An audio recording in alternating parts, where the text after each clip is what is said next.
अभी की बात करें तो अमेरिका का जो डेट लेवल है वो काफ़ी अनसस्टेनेबल हो चुका है। डेट टू जीडीपी जो कि एक इम्पॉर्टेंट मैक्रो इकोनॉमिक इंडिकेटर होता है, जो किसी भी सॉवरेन या इकोनॉमी के फिस्कल हेल्थ के बारे में बताता है। वो डेट टू जीडीपी रेशियो आज के समय में अमेरिका के केस में 100% का मार्क है, उसको ब्रीच कर दिया है। इसका मतलब क्या हो गया? इसका मतलब ये हो गया कि अमेरिका का जो टोटल डेट है आज के समय में, वो वहाँ के नेशनल आउटपुट या नेशनल इनकम या जीडीपी से ज़्यादा बड़ा है। To give you a context, America का जो जीडीपी साइज है वो है आपका 31.21 ट्रिलियन डॉलर्स का।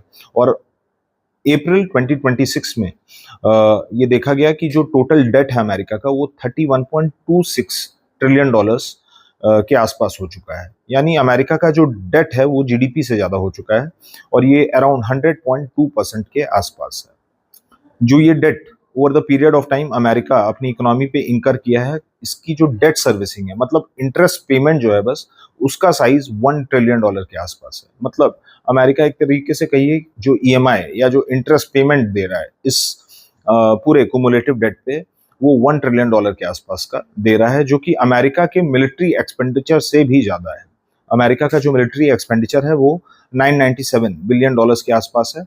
और इसका जो डेट सर्विसिंग है, बस जो इंटरेस्ट पेमेंट इसको अपने डेट पे करनी है, उसका साइज 1 ट्रिलियन डॉलर के आसपास का हो गया है। तो is it for the first time that American economy has surpassed this 100% debt to GDP mark? तो ऐसा नहीं है। पास्ट में भी हमको ये देखने को मिला है कि अमेरिकन इकोनॉमी जो है वो 100% मार्क है डेट टू जीडीपी का, उसको क्रॉस की है। और लास्ट टाइम जब ये क्रॉस की थी, this was in the after math of world war 2। चूंकि वॉर टाइम था, तो वॉर टाइम इकोनॉमीज क्या करती हैं, वो अपने जीडीपी का एक सब्सटेंशियल पार्ट, एक बड़ा हिस्सा जो है वो मिलिट्री एक्सपेंडिचर में करती हैं। तो 1940s में, अर्ली 1940s में जब वर्ल्ड वॉर 2 चल रहा है, हमको ये देखने को मिला कि अमेरिका जो है वो ऑलमोस्ट 35 to 40% ऑफ जीडीपी वो अपने मिलिट्री एक्सपेंडिचर में खर्चा कर रहा था। तो उसके बाद जब नॉर्मलसी आई, जब वॉर खत्म हुई, तो हमने ये देखा कि जो डेट टू जीडीपी रेशियो है अमेरिका का 106% के आसपास पहुंच गया था, जो आज के समय से ज्यादा है। लेकिन डिफरेंस ये था कि उस समय जो अमेरिकन इकोनॉमी थी वो उतनी डेवलप नहीं थी जितनी आज डेवलप्ड है। तो उसके पास ग्रोथ प्रोस्पेक्ट्स थे सामने, प्लस उसके पास अब फिजिकल हेडरूम था, क्योंकि मिलिट्री एक्सपेंडिचर जो इतना हाई हो चुका था 35-40% का, अब वो उसको कम कर सकते थे, और यहाँ से जो पैसा बचता वो पुराना जो डेट इंकर हुआ है उसके सर्विसिंग में लगा सकते थे। तो एक तो फिजिकल हेडरूम आया मिलिट्री एक्सपेंडिचर कम करने से, 1940s की बात कर रहे हैं। तो एक फिजिकल रूम वहां पर अवेलेबल था। इसके अलावा ग्रोथ प्रोस्पेक्ट्स बहुत ज्यादा थे। उस समय उतना डेवलप नहीं था अमेरिका जितना आज के समय है, तो वहाँ पे ग्रोथ नंबर्स भी आने वाले समय में ज़्यादा आने थे। और तीसरी चीज़ है कि उस समय की जो डेमोग्राफी थी अमेरिका की, दैट वाज रिलेटिवली यंग। तो वहाँ पर काम करने वाले जो हाथ हैं, वर्किंग पीपल की जो पूल था वो काफ़ी बड़ा था। तो इन वजह से ये 106% का जो डेट टू जीडीपी रेशियो था, जो 1940s in the after math of world war 2 हमको देखने को मिला अमेरिकन इकोनॉमी में, वो मैनेजेबल था। और वहां से एक फिजिकल ग्लाइड पाथ आया, और हमको देखने को मिला अमेरिकन इकोनॉमी ने अपना डेट टू जीडीपी काफी हद तक कम कर दिया। कट टू टुडे 2025-2026 हमको क्या देखने को मिल रहा है? हमको ये देखने को मिल रहा है कि आज 100% मार्क क्रॉस तो किया है America in terms of debt to GDP, लेकिन अब अमेरिका के पास वो फिजिकल हेडरूम नहीं है जो आपका वर्ल्ड वॉर 2 के समय में था, या वर्ल्ड वॉर 2 के ठीक बाद में था। आज के समय में अगर हम बात करें तो मिलिट्री एक्सपेंडिचर ऑलरेडी बहुत लो है, ऑलमोस्ट 3.5% के आसपास है। तो अब वो और मिलिट्री एक्सपेंडिचर कम नहीं कर सकता है। प्लस हमने ये देखा है America gradually over the period of time एक वेलफेयर स्टेट की ओर मूव किया है। तो वहाँ पर universal Medicare, universal health, education, ये सारी चीज़ें हमको देखने को मिली हैं। तो उसके सोशल सिक्योरिटी नेट हैं वो काफ़ी कॉम्प्रिहेंसिव हो चुके हैं। तो वहाँ पे सरकारों को काफ़ी पैसे खर्चा करने पड़ते हैं being a welfare state on the citizens. तो यहाँ पे भी कटौती करना काफ़ी टफ है, क्योंकि जो भी गवर्नमेंट यहाँ से फिजिकल प्रूडेंस दिखाएगी, सोशल सिक्योरिटी नेट को कट करेगी, तो उनको दोबारा भी चुनाव लड़ने हैं। तो they might face the backlash of the citizens in the subsequent election. तीसरी चीज ये है कि कोविड के बाद अलग अलग देशों ने क्या किया कि फिस्कल स्टिमुलाई किनेशियन इंजेक्शन देना शुरू किया, क्योंकि लॉकडाउन का समय था और प्राइवेट सेक्टर जो है वो अपनी इन्वेस्टमेंट होल्ड करके बैठा हुआ था। तो गवर्नमेंट ने क्या किया, गवर्नमेंट ने फिस्कल स्टिमुलाई दिए। अमेरिका चूंकि एक सबसे बड़ी अर्थव्यवस्था है, सबसे बड़ी इकोनॉमी है दुनिया की, तो इसका जो फिस्कल स्टिमुलाई का पैकेज था वो भी बहुत ज्यादा था। तो हमने देखा कि बहुत कम समय में अमेरिकन इकोनॉमी जो है बहुत ज्यादा डेट इंकर की। बहुत लंबे समय तक हमको ये देखने को मिला कि ये डेट टू जीडीपी का जो नंबर है वो 90% के बियॉन्ड, मतलब मोर देन 90% हवर कर रहा था। लेकिन अभी हमने ये देखा कि it has also surpassed 100% mark.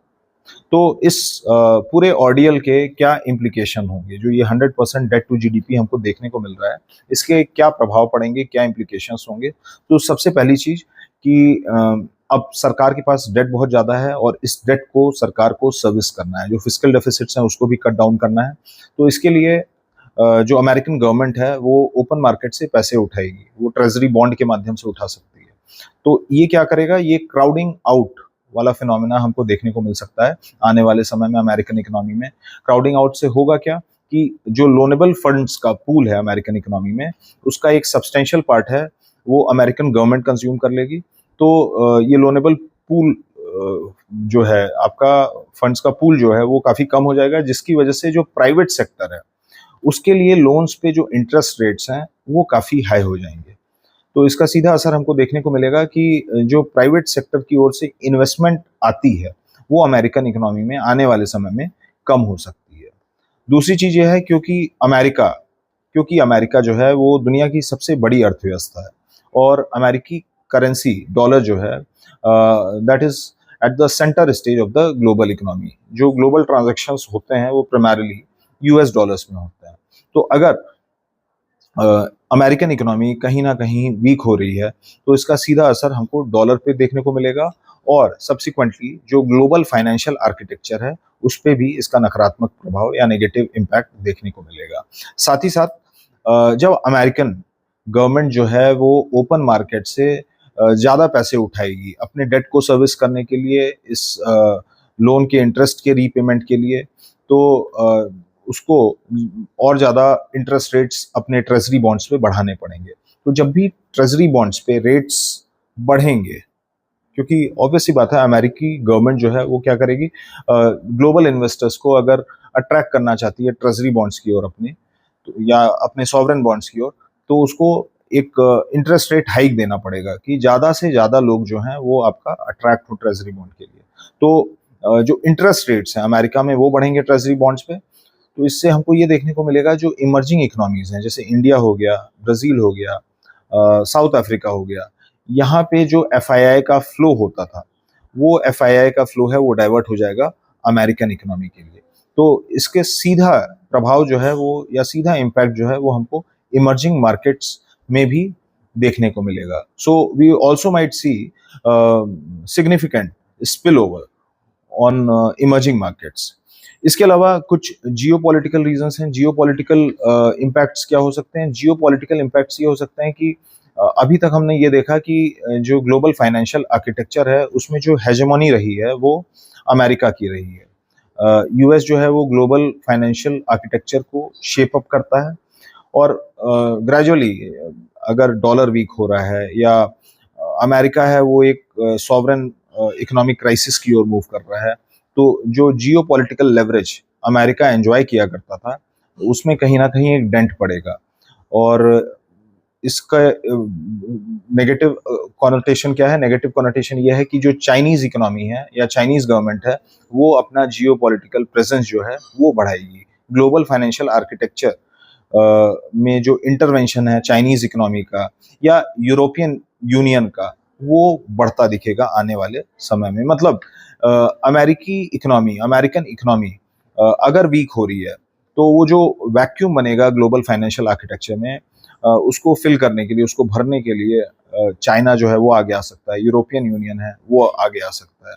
तो यूरोपियन यूनियन से तो उतने इश्यूज नहीं है, बट अगर चाइनीज इस वैक्यूम को फिल कर रहे हैं तो कहीं ना कहीं हमको देखने को ये मिल सकता है कि एक जो ट्रांसपेरेंसी हमको अभी तक ग्लोबल फाइनेंशियल आर्किटेक्चर में देखने को मिलती थी बिकॉज ऑफ द यूएस, वो ट्रांसपेरेंसी कहीं ना कहीं गायब हो जाए. So this was a impact of the rising debt to GDP ratio of America.